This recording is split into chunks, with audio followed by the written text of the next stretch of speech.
Assalamualaikum warahmatullahi wabarakatuh. Perkenalkan, saya Meira Ayasa, NIM 21031022, perwakilan dari kelompok 3 akan mempresentasikan materi yang ketiga yaitu tentang Pteridophyta. Mata kuliah keanekaragaman tumbuhan dengan dosen pengampu Ibu Ganda Hijrah Selaras SPD MPD.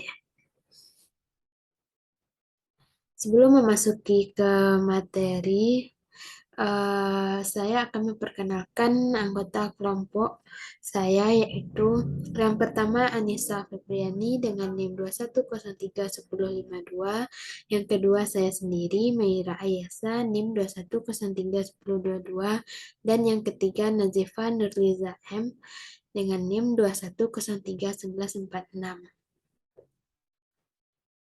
Langsung saja materi yang akan kami bahas di sini yaitu ada 5 materi. Yang pertama ciri-ciri umum dari Pteridophyta, yang kedua struktur tubuhnya, yang ketiga reproduksi Pteridophyta, yang keempat ekologi dari Pteridophyta, dan yang kelima klasifikasinya. Sebelum memasuki materi yang pertama, eh, mari kita lihat dulu apa pengertian dari Pteridophyta ini. Pteridophyta berasal dari kata pteron yang artinya sayap bulu dan phyton yang artinya tumbuhan. Tumbuhan paku atau Pteridophyta merupakan divisi kingdom Plantae yang memiliki akar, batang, dan daun sejati serta pembuluh pengangkut. Langsung saja masuk materi yang pertama, yaitu ciri-ciri umum. Ciri-ciri umum dari Pteridophyta yang pertama yaitu tubuh utama adalah sporofit. Yang kedua, sudah dapat dibedakan antara akar, batang, dan daun. Yang ketiga, berkembang biak dengan menggunakan spora. Yang keempat, mengalami metagenesis. Dan yang kelima, alat reproduksi jantan disebut dengan antheridium dan yang betina disebut dengan archegonium. Selanjutnya, daun muda menggulung atau disebut dengan circinate. Selanjutnya, memiliki berkas pembuluh angkut. Selanjutnya, ditemukan di air, tempat lembab, dan menempel pada tumbuhan lain. Selanjutnya, tidak menghasilkan biji. Dan yang terakhir, umumnya memiliki rizom.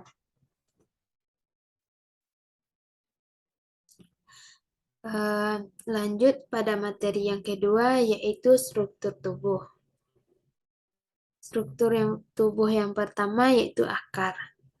Ciri-ciri dari struktur tubuh dari akar Pteridophyta yaitu satu, sistem perakarannya serabut, yang kedua bersifat endogen, yang ketiga perakaran embrio terbagi menjadi dua, yang pertama katup atas seperti rimpang dan daun, dan bagian katup bawah yaitu akar.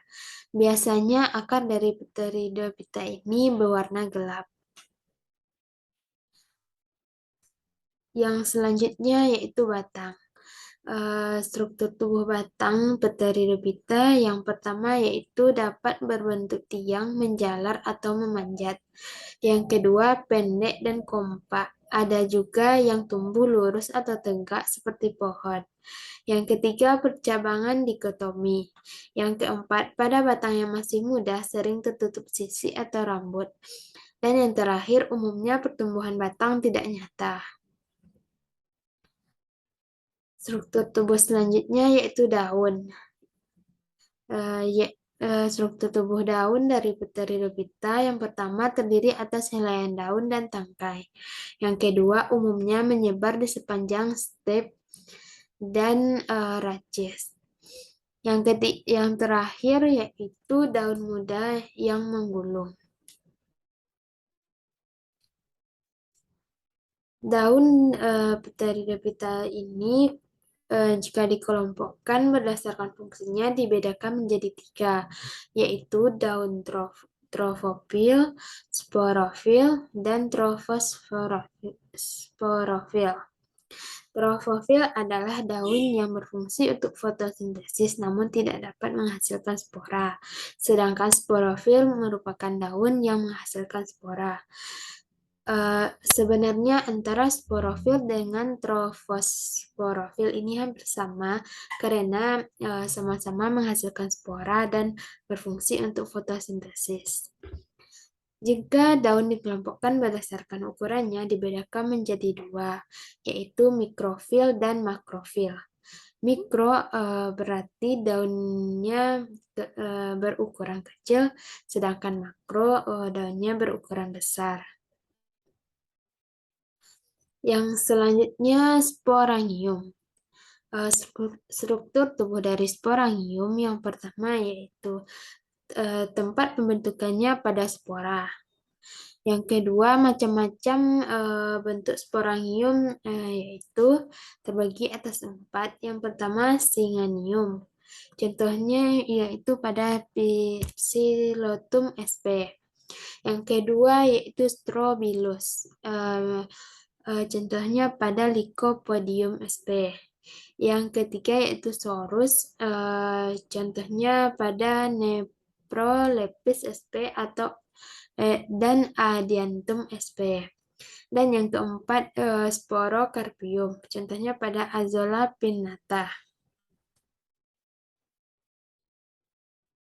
Yang selanjutnya spora. Spora merupakan alat perkembangbiakan utama dari Pteridophyta. Berdasarkan bentuk dan ukurannya terbagi menjadi 3. Yang pertama homospora, yang kedua heterospora, dan yang ketiga peralihan. Pada spora yang peralihan dihasilkan di dalam sporangium. Ini adalah gambar dari struktur tubuh morfologi tumbuhan paku.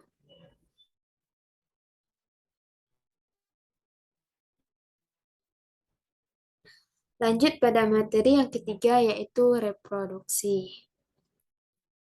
Pteridophyta dapat bereproduksi secara aseksual atau vegetatif maupun secara seksual atau generatif. Reproduksi secara aseksual terjadi dengan pembentukan spora melalui pembelahan meiosis sel induk spora yang terdapat di dalam sporangium atau kotak spora. Spora akan tumbuh menjadi gametofit. Selain melalui pembentukan spora, reproduksi secara aseksual juga dapat dilakukan dengan rizom. Rizom akan tumbuh menjalar dan membentuk tunas atau yang disebut dengan gemma.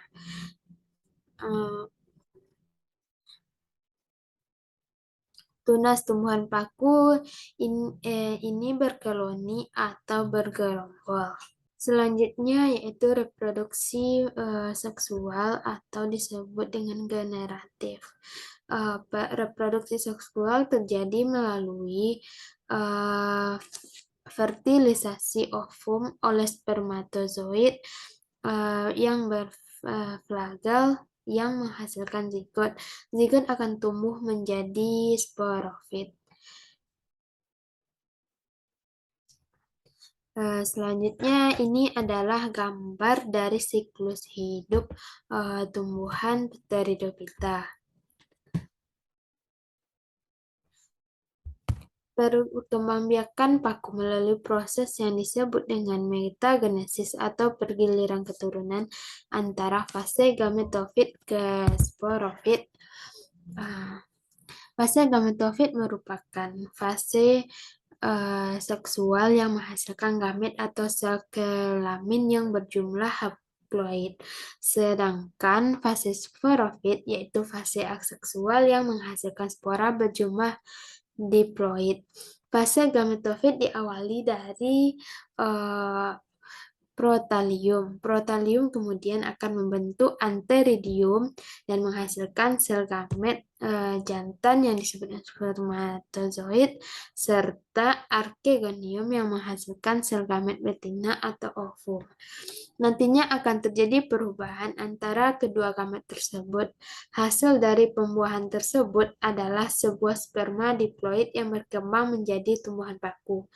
Kemudian untuk fase sporofit diawali saat zigot tumbuh menjadi tumbuhan paku dewasa yang menghasilkan kotak spora atau sporangium. Kotak spora ini terletak di permukaan bawah daun dan mengandung spora. Spora ini disebut dengan sporofil. Spora ini kemudian akan menyebar melalui angin dan proses gametofit akan terulang kembali. Begitulah siklus perkembangbiakan dari tumbuhan paku atau Pteridophyta. Masuk ke materi yang keempat yaitu ekologi Pteridophyta. Pteridophyta sendiri memiliki daya adaptasi yang sangat tinggi, sehingga tumbuhan paku dapat ditemukan di mana-mana. Pteridophyta juga memiliki peranan sebagai penyangga tanah penyangga tanah bagi daerah aliran sungai. Pteridophyta juga bisa menjaga kelembapan tanah. Pteridophyta juga dapat membentuk humus. Dan Pteridophyta juga melindungi tanah dari erosi. Berdasarkan habitatnya, tumbuhan paku dibagi menjadi tiga. Yang pertama paku terestrial, yang kedua paku epifit, dan yang ketiga paku hidrofit. Berdasarkan habitatnya ini juga didasarkan pada keadaan lingkungan tempat paku itu tumbuh. Selanjutnya masuk materi yang kelima yaitu klarifikasi dari Pteridophyta. Klasifikasi yang pertama yaitu paku sejati atau disebut dengan Pteropsida. Memiliki ciri-ciri yang pertama, memiliki akar, batang, dan daun sejati. Dan mudanya menggulung, tumbuh tegak di permukaan tanah, dan ada yang terbenam ke bawah. Penyebaran sporanya dibantu oleh angin. Contoh dari paku sejati ini yang pertama itu Adiantum cunaetum atau suplir, dan yang kedua Asplenium nidus atau disebut dengan paku sarang kuda. Lanjut, ini juga ada beberapa contoh dari paku sejati. Yang pertama Trichomanes humile, yang kedua Angiopteris effecta, yang ketiga Pteris ensiformis, dan yang keempat Asplenium nidus. Selanjutnya klasifikasi yang kedua yaitu paku purba atau disebut dengan Psilopsida. Ciri-cirinya yang pertama yaitu daun kecil bahkan tidak berdaun. Disebut paku telanjang karena sporangiumnya terbuka. Tidak memiliki akar dan batang serta daun sejati. Ya, memiliki pembuluh angkut. Contoh dari paku purba yaitu Psilotum nudum dan Rhynia major. Klasifikasi yang ketiga yaitu paku ekor kuda atau Sphenopsida. Ciri-cirinya yang pertama menyerupai ekor yang memanjang. Yang kedua batangnya hijau, beruas, berlubang di tengah dan bisa bercabang. Lubang di tengah berperan dalam fotosintesis sebagai pengganti daun. Contoh dari paku ekor kuda ini yaitu Equisetum arvense. Klasifikasi yang terakhir yaitu paku kawat atau disebut dengan Lycopsida. Ciri-ciri yang pertama yaitu termasuk heterospora atau menghasilkan dua spora. Yang kedua, daun kecil dengan susunan spiral. Yang ketiga, batang seperti kawat. Yang keempat, sporangiumnya di ketiak daun dan membentuk stobilus. Contoh dari paku kawat ini yaitu Lycopodium clavatum. Eh, ini juga ada contoh dari paku kawat. Yang pertama yaitu Lycopodium cernum. Yang kedua Selaginella sp. Mungkin hanya sekian penyampaian materi dari kelompok 3. Jika ada kesalahan, saya mohon maaf. Wabillahi taufiq wal hidayah. Assalamualaikum warahmatullahi wabarakatuh.